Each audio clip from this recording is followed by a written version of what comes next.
ನಮಸ್ಕಾರ ವೀಕ್ಷಕರೇ, public times Kannada news ಚಾನೆಲ್ಗೆ ಸ್ವಾಗತ. ನಾನು ನಿಮ್ಮ ರೂಪೇಶ್ ಕೆಂಸಾಗ್ರ.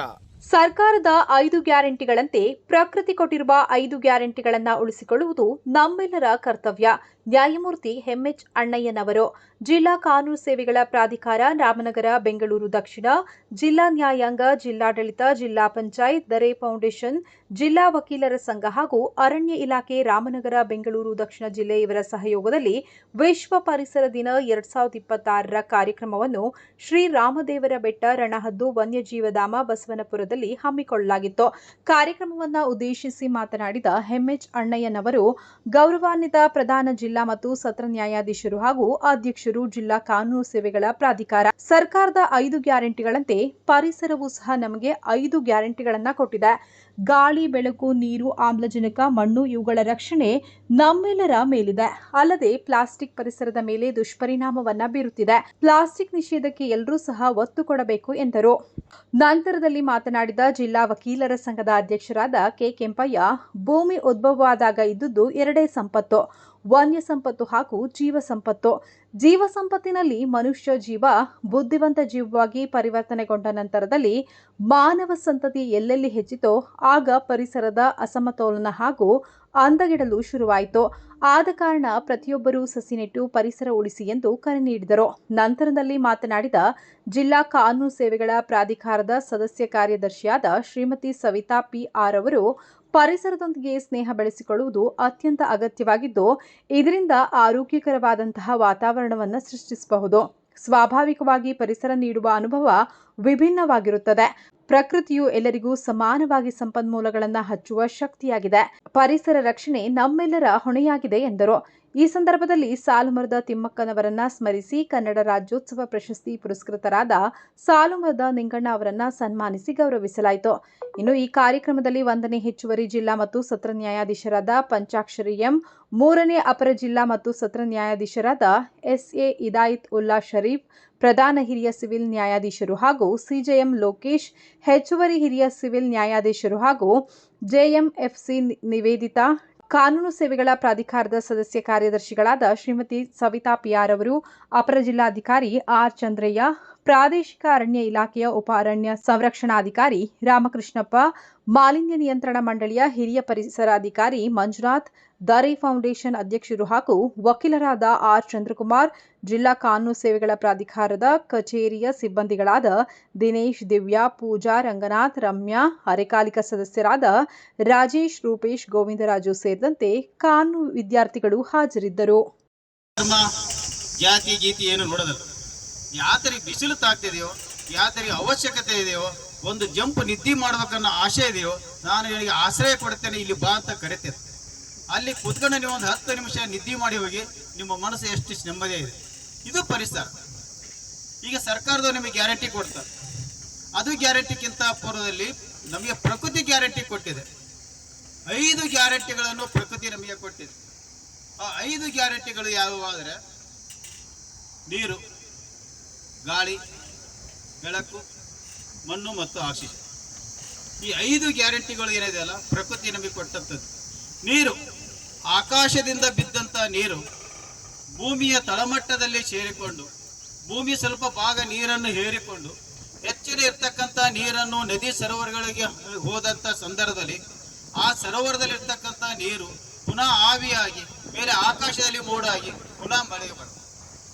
ಅದಕ್ಕೋಸ್ಕರವಾಗಿ ಗಂಗಾ ಸ್ನಾನಂ ತುಂಗಾಪಾನಂ ಅಂತ ಒಂದು ಗಾದೆ. ಭಗೀರಥ ತಪಸ್ವಿ ಮಾಡಿದಂಥ ಒಂದು ಪುಣ್ಯ ಏನಿದೆಯಲ್ಲ, ಭಗೀರಥನು ಸುದೀರ್ಘವಾಗಿ ತಪಸ್ಸು ಮಾಡಿದ ಪ್ರತಿಫಲವೇ ಆಕಾಶದಿಂದ ತೆರೆಗಿಳಿದ ಬಂದಂಥ ಗಂಗೆ. ಇದು ಗಂಗಾ ನದಿ. ಉತ್ತರ ಭಾರತದಲ್ಲಿರ್ತಕ್ಕಂಥ ಗಂಗಾ ನದಿಯ ನೀರನ್ನು ಕುಡಿದು ದಕ್ಷಿಣ ಭಾಗದಲ್ಲಿರ್ತಕ್ಕಂಥ ತುಂಗಾ ನೀರನ್ನು ಸೇವನೆ ಮಾಡಿದಾಗ ಆತನಿಗೆ ಏನೋ ಸ್ವರ್ಗದಲ್ಲಿ ಒಂದು ಪುಣ್ಯ ಸಿಗ್ತಕ್ಕಂಥ ಆಗಿನ ಸಂದರ್ಭದಲ್ಲಿ ಇರ್ತಕ್ಕಂಥ. ಇವತ್ತು ಗಂಗಾ ನದಿಯಲ್ಲಿ ಸ್ನಾನ ಮಾಡೋ ಸಾಧ್ಯತೆ ಇದೆಯಾ? ಎಷ್ಟು ಕೋಟಿ ಖರ್ಚು ಮಾಡಿ ಅದನ್ನು ಕೊಳೆ ತೀಯಬೇಕಾದ ವಿಚಾರ. ತುಂಗಾ ನದಿಯಲ್ಲಿ ನೀರು ಕುಡಿದ್ರೆ ನಮಗೆ ಆರೋಗ್ಯ ಸರಿ ಇದೆಯಾ? ತುಂಗಾ ನದಿಯು ಸಹಿತ ಅದೇ ರೀತಿ ಕಷ್ಟವಾಗಿದೆ. ಅದಕ್ಕೋಸ್ಕರವಾಗಿ ಇರ್ತಕ್ಕಂಥ ಏನಿದೆಯಲ್ಲ ಪ್ರಕೃತಿ ನಮಗೆ ಕೊಟ್ಟಂಥದ್ದೇನಿದೆಯಲ್ಲ, ಇದು ಈ ನೀರು ಏನಿದೆಯಲ್ಲ ಇದು ಒಂದು ಅತ್ಯುತ್ತಮವಾದಂಥ ಗ್ಯಾರಂಟಿ. ಈ ಗ್ಯಾರಂಟಿಯನ್ನು ನಾವು ಉಪಯೋಗಿಸದೇ ಇರ್ತಕ್ಕಂಥ ಇದರ ರಕ್ಷಣೆ ಮಾಡದೇ ಇರ್ತಕ್ಕಂಥ ಸಂದರ್ಭದಲ್ಲಿ ನಮಗೆ ಆಗ್ತಕ್ಕಂಥ ಅನಾಹುತಗಳು ಏನು ಅನ್ನೋದನ್ನು ನಾವು ಪರಿಹರಿಸಬೇಕು. ಅದಕ್ಕೋಸ್ಕರವಾಗಿ ನೀರು ಇರ್ತಕ್ಕಂಥ ಒಂದು ಗ್ಯಾರಂಟಿ 10 ನಿಮಿಷ ನಿಮಗೆ ನೀರಿಲ್ಲ ಅಂದ್ರೆ ಯಾರು ಇರೋಕ್ಕಾಗಲ್ಲ. ಈ ಫಿಲ್ಟರ್ ನೀರಿನಲ್ಲಿ ಸಹಿತ ನಾವು ಕಾಶಿ ಕೊಡ್ತಕ್ಕಂಥ ಸಂದರ್ಭ ಬಂದಿದೆ. ಕೆರೆ ನೀರಲ್ಲ, ಫಿಲ್ಟರ್ ನೀರು ಕಾಶಿ ಕೊಡ್ತಕ್ಕಂಥ ಸಂದರ್ಭ ಇದೆ. ಈ ನೀರು ಇರ್ತಕ್ಕಂಥ ಈ ಒಂದು ಗ್ಯಾರಂಟಿಯನ್ನ ತಮ್ಮ ತಲೆಯಲ್ಲಿ ಯಾವತ್ತು ಇಟ್ಕೊಳ್ಬೇಕು ಅಂತಕ್ಕಂಥ ಮಾತನ್ನು ಈ ಸಂದರ್ಭ ಹೇಳ್ತೇನೆ. ನಾನು ತಮ್ಮಲ್ಲಿ ಒಂದು ವಿಷಯವನ್ನು ಹೇಳಕ್ಕೆ ಇಷ್ಟಪಡ್ತೀನಿ. ಈ ಮೊದಲು ಏನು ಈ ಭೂಮಿ ಅಂತ ಅಥವಾ ಈ ವಿಶ್ವ ಅಂತ ಪ್ರಾರಂಭವಾಯಿತು, ಹಾಗಿದ್ದಿದ್ದು ಎರಡೇ ಕುಲ.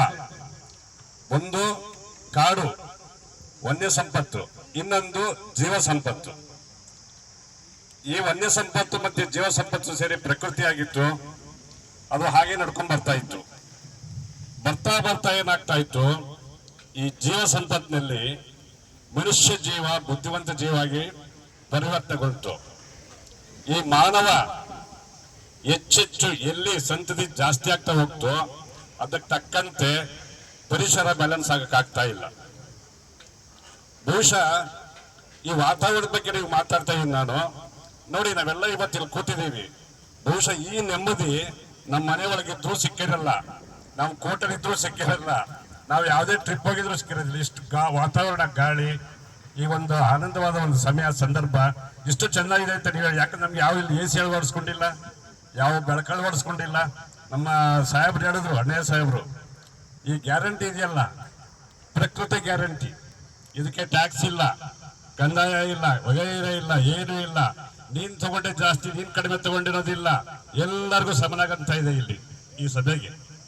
ಸೊ ಹಾಗಾಗಿ ಯಾಕೆ ಇವತ್ತಿನ ದಿವಸಗಳಲ್ಲಿ ಇಂಥ ಕಾರ್ಯಕ್ರಮ ಹಮ್ಮಿಕೋಬೇಕಾಗಿದೆ ಅಂತಂದ್ರೆ, ಏನು ಮನುಷ್ಯನಿಗೆ ನಿಜವಾದ ಆಯಸ್ಸು, ನಿಜವಾದ ಆರೋಗ್ಯ, ಶತಮಾನವರೆಗೂ ಬದುಕಬೇಕು ಅನ್ನೋದು 100 ವರ್ಷ ಆಯಸ್ಸಿದೆ ಅನ್ನೋದ್ರ ಬಗ್ಗೆ ಪರಿಗಣನೆ ತಗೊಂಡಾಗ ಬಹಳಷ್ಟು ಜನಗಳು ಆರೋಗ್ಯ ತಪ್ಪಿ, ಆರೋಗ್ಯದಿಂದ ಅನಾನುಕೂಲತೆಯಿಂದ ಉಂಟಾಗಿ, ಮತ್ತೆ ಈ ಆಹಾರ, ಮತ್ತೆ ಏನೀಗ ನೀರು, ಕೊಳಚೆ ನೀರು, ಇಂಥ ಒಂದೆಲ್ಲ ಸಮಸ್ಯೆಯನ್ನ ಈ ಮಾನವ ಕುಲಕ್ಕೆ ಅದು ಕಂಟಕವಾಗ್ಬಿಟ್ಟಿದೆ.